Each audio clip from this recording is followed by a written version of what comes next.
Good morning. This is Mr. Ayazuddin Khan from Pune, Maharashtra State, India.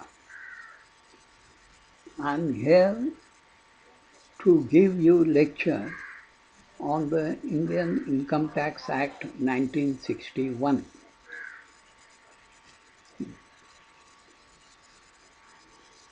The main subject, or rather topic of the lecture is income tax disputes and Supreme Court decisions on them, on the disputes, I mean. Okay, before we proceed to know the income tax disputes and Supreme Court decisions on them, we have to keep in mind certain basic things about Income Tax Act 1961.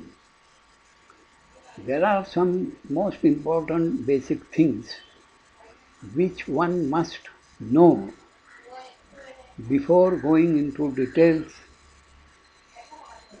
provisions, detailed provisions of the Income Tax Act 1961. One important thing about income tax is that it is a central act. Our income tax subject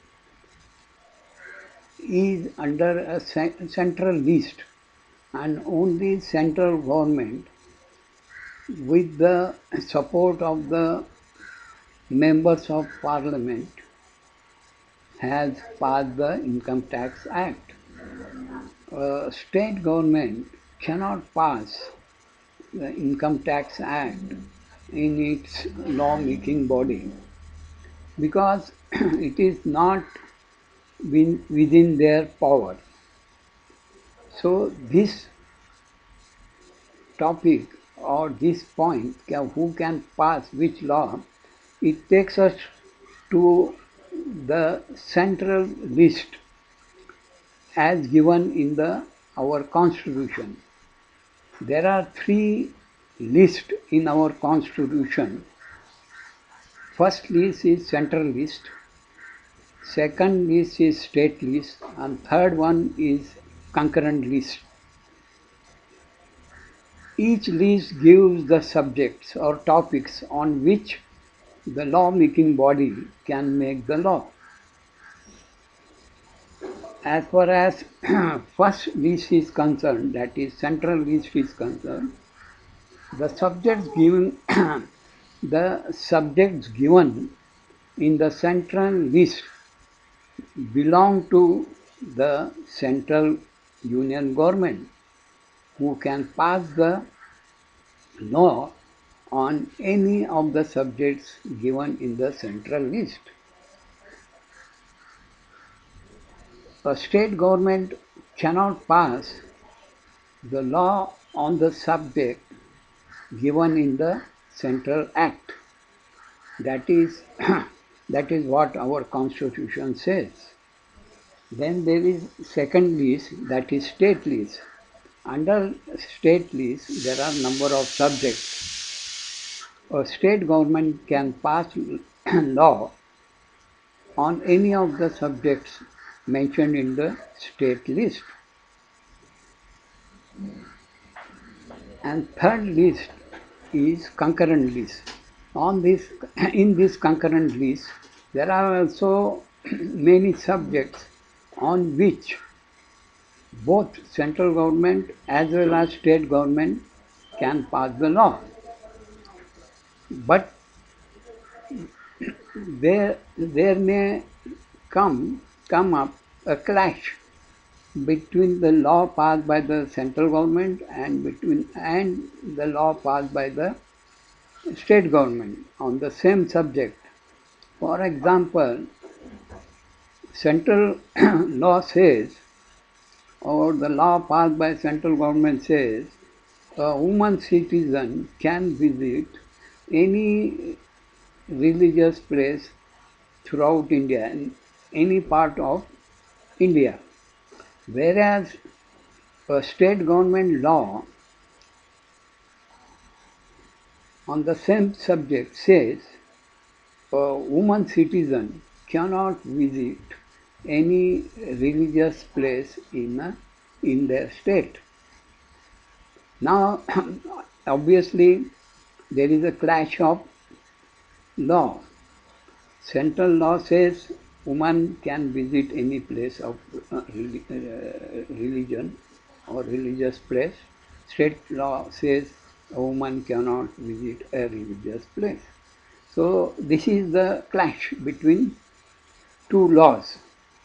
Then how to resolve this clash? How to remove this clash? Our constitution has given the procedure to resolve the dispute. Which law is which law is correct? Central law is correct or state law is correct? Our constitution says when there is such clash, the act passed by Union of India or central government will stay, will have validity, will have legal force. Whereas the law passed by state government will not have legality. So central law in such situation, central law will prevail and a state government law has to go. Has to go, I mean state government has to fall in line with the central government law. They have to put the same provision that is as given in the Central Act in their act also. So this is the way to solve the clash. Then